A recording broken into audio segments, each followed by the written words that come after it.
श्री शिवाय नमस्तुभ्यम। अध्याय 16 प्रारंभ। कर्क की संक्रांति से युक्त श्रावण मास में नवमी तिथि को मृगशिरा नक्षत्र के योग में अंबिका का पूजन करें। वे संपूर्ण मनोवांछित फलों को देने वाली है। ऐश्वर्य की इच्छा रखने वाले पुरुषों को उस दिन अवश्य उनकी पूजा करनी चाहिए। अश्विन मास के शुक्ल पक्ष की नवमी तिथि संपूर्ण अभिष्ट फल को देने वाली होती है। उसी मास के कृष्ण पक्ष की चतुर्दशी को यदि रविवार पड़ा हो तो उस दिन का महत्व विशेष बढ़ जाता है। उसके साथ ही यदि आद्रा और महाद्रा का योग हो तो उक्त अवसरों पर की हुई शिव पूजा का विशेष महत्व माना गया है। माघ कृष्ण का चतुर्दशी को ही की हुई शिवजी की पूजा संपूर्ण अभिष्ट फलों को देने वाली है। वह मनुष्य की आयु बढ़ाती है, मृत्यु कष्ट को दूर करती है और समस्त सिद्धियों की प्राप्ति कराती है। ज्येष्ठ मास में चतुर्दशी को यदि महाद्रा का योग के अथवा मार्गशीर्ष मास से किसी भी तिथि को यदि आद्रा नक्षत्र हो तो उस अवसर पर विभिन्न वस्तुओं की बनी हुई मूर्ति के रूप में शिव की जो 16 उपचारों से पूजा करता है उस पुण्यात्मा के चरणों का दर्शन करने चाहिए। भगवान शिव की पूजा मनुष्यों को भोग और मोक्ष देने वाली है, ऐसा जानना चाहिए। कार्तिक मास में प्रत्येक वार और तिथि आदि में महादेव जी की पूजा का विशेष महत्व है।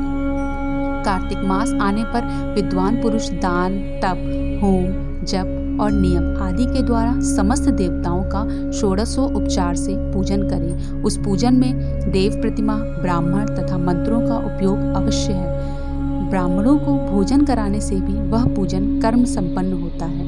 पूजक को चाहिए कि वह कामनाओं को त्याग कर पीड़ा रहित हो देवराधन में तत्पर रहे। कार्तिक मास में देवताओं का यजन पूजन समस्त भोगों को देने वाला, व्याधियों को हर लेने वाला तथा भूतों और ग्रहों को विनाश करने वाला है।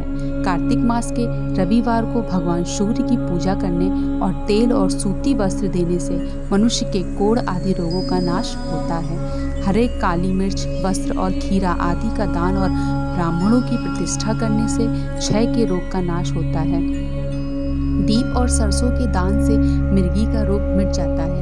कृतिका नक्षत्र से युक्त सोमवार को किया हुआ शिवजी का पूजन मनुष्य के महान दारिद्र्यों को मिटाने वाला और संपूर्ण संपत्ति को देने वाला है। घर की आवश्यक सामग्रियों के साथ गृह और क्षेत्र आदि का दान करने से भी उक्त फल की प्राप्ति होती है।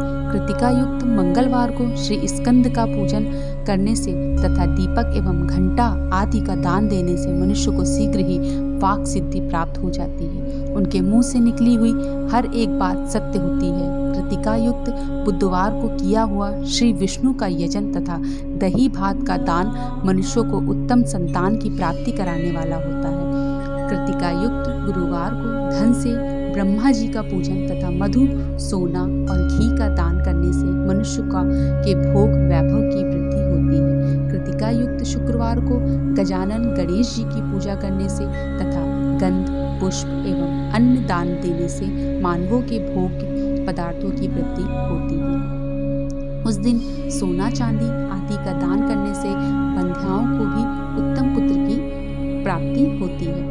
कृतिका युक्त शनिवार को दिक्पालों की वंदना, दिग्गजों, नागों और सेतुपालों का पूजन, त्रिनेत्रधारी रुद्र, पापहारी विष्णु तथा ज्ञानदाता ब्रह्म का आराधन और धन्वंतरी एवं दोनों अश्विनी कुमारों का पूजन करने से रोग, दुर्मृत्यु एवं अकाल मृत्यु का निवारण होता है तथा तात्कालिक व्याधियों की शांति हो जाती है। नमक, लोहा, तेल, उड़द आदि का त्रिकुट, सोंठ, पीपल और गोल मिर्च, फल, गंध और जल आदि का तथा घृत आदि द्रव्य पदार्थों का और सुवर्ण, मोती आदि कठोर वस्तुओं का भी दान देने से स्वर्ग लोक की प्राप्ति होती है। इनमें से नमक आदि का मान कम से कम 1 प्रस्थ होना चाहिए और सुवर्ण आदि का मान कम से कम 1 पल। धन की संक्रांति से युक्त पौष मास में उष्ण काल में शिव आदि समस्त देवताओं का पूजन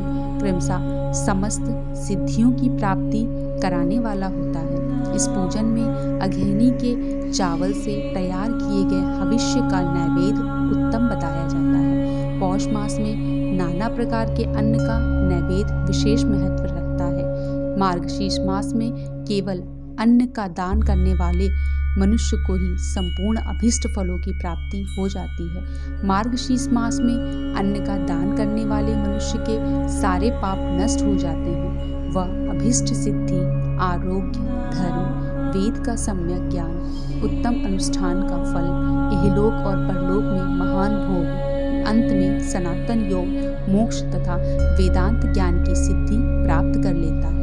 जो भोग की इच्छा रखने वाला है वह मनुष्य मार्गशीर्ष मास आने पर कम से कम 3 दिन भी उस काल में अवश्य देवताओं का पूजन करे और पौष मास को पूजन से खाली ना जाने दे। उस काल इससे लेकर संगव काल तक की पौष मास में पूजन का विशेष महत्व बताया गया है। पौष मास में पूरे महीने भर जितेंद्र और निराहार रहकर द्विज प्रातः काल से मध्याह्न काल तक वेद माता गायत्री का जप करें। तत्पश्चात रात को सोने के समय तक पंचाक्षर आदि मंत्रों का जप करें। ऐसा करने से ब्राह्मण ज्ञान पाकर शरीर छूटने के बाद मोक्ष प्राप्त कर लेता है। पूजेतर नर नारियों को त्रिकाल स्नान और पंचाक्षर मंत्र के ही निरंतर जप से विशुद्ध ज्ञान प्राप्त हो जाता है। इष्ट मंत्र का सदा जप करने से बड़े पापों का भी नाश हो जाता है। सारा चराचर जगत बिंदु नाद स्वरूप है। बिंदु शक्ति है और नाद शिव है। इस तरह यह जगत शिव शक्ति स्वरूप ही है। नाद बिंदु का और बिंदु इस जगत का आधार है। ये बिंदु और नाद शक्ति और शिव संपूर्ण जगत के आधार रूप से स्थित हैं। बिंदु और नाद से युक्त सब कुछ शिव स्वरूप है, क्योंकि वही सबका आधार है। आधार में ही आधेय का समावेश अथवा लय होता है। यही सकलीकरण है। इस सकलीकरण की स्थिति से ही सृष्टि काल में जगत का प्रादुर्भाव होता है।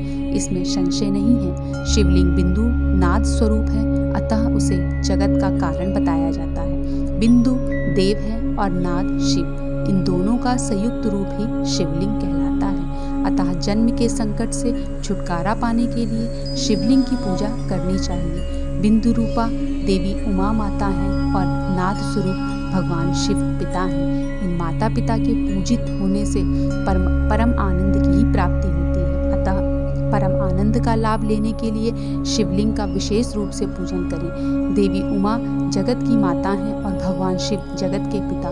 जो इनकी सेवा करता है उस पुत्र पर इन दोनों माता पिता की कृपा नित्य अधिकाधिक बढ़ती रहती है। वे पूछ कर कृपा करके उसे अपना आंतरिक ऐश्वर्य प्रदान करते हैं। अतः मुनीश्वरों, आंतरिक आनंद की प्राप्ति के लिए शिवलिंग को माता पिता का स्वरूप मानकर उसकी पूजा करनी चाहिए। भर्ग शिव पूर्व पुरुष है और भर्गा शिवा अथवा शक्ति प्रकृति कहलाती है। अव्यक्त आंतरिक अधिष्ठान स्वरूप गर्भ को पुरुष कहते हैं और सुव्यक्त आंतरिक अधिष्ठान अनुभूत गर्भ को प्रकृति।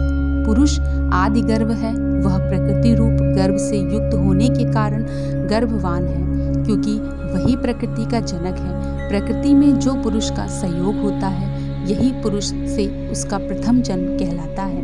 अव्यक्त प्रकृति से महत्व आदि के क्रम से जो जगत का व्यक्त होना है यही उस प्रकृति का द्वितीय जन्म कहलाता है। जीव पुरुष से ही बारंबार जन्म और मृत्यु को प्राप्त होता है। माया द्वारा अन्य रूप से प्रकट किया जाना ही उसका जन्म कहलाता है। जीव का शरीर जन्म काल से ही जीर्ण होने लगता है, इसलिए उसे जीव संज्ञा दी जाती है। जो जन्म लेता है और विविध पाशों द्वारा तनाव बंधन में पड़ता है उसका नाम जीव है। जन्म और बंधन जीव शब्द का अर्थ ही है।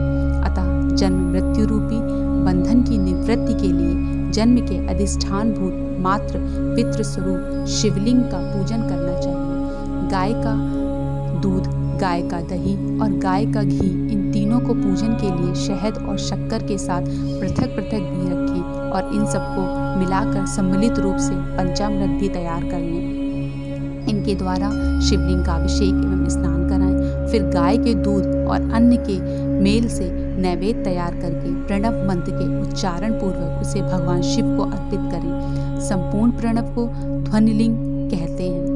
स्वयंभूलिंग नाद स्वरूप होने के कारण नादलिंग कहा गया है। यंत्र या अर्घा बिंदु स्वरूप होने के कारण बिंदुलिंग के रूप में विख्यात है। उसमें अचल रूप से प्रतिष्ठित जो शिवलिंग है वह मकार स्वरूप है, इसलिए मकार लिंग कहलाता है। सवारी निकालने आदि के लिए जो चरलिंग होता है वह उकार स्वरूप होने के कारण उकार लिंग कहलाता है, तथा पूजा की दीक्षा देने वाला जो गुरु या आचार्य हैं उनका विग्रह आकार का ही प्रतीक होने से आकार लिंग माना गया है। इस प्रकार आकार, उकार, मकार, बिंदु, नाद और ध्वनि के रूप में लिंग के 6 भेद हैं। इन 6 लिंगों की नित्य पूजा करने से साधक जीवन मुक्त हो जाता है, इसमें संशय नहीं है। यह अध्याय समाप्त। अध्याय 16 समाप्त। श्री शिवाय नमस्तुभ्यं।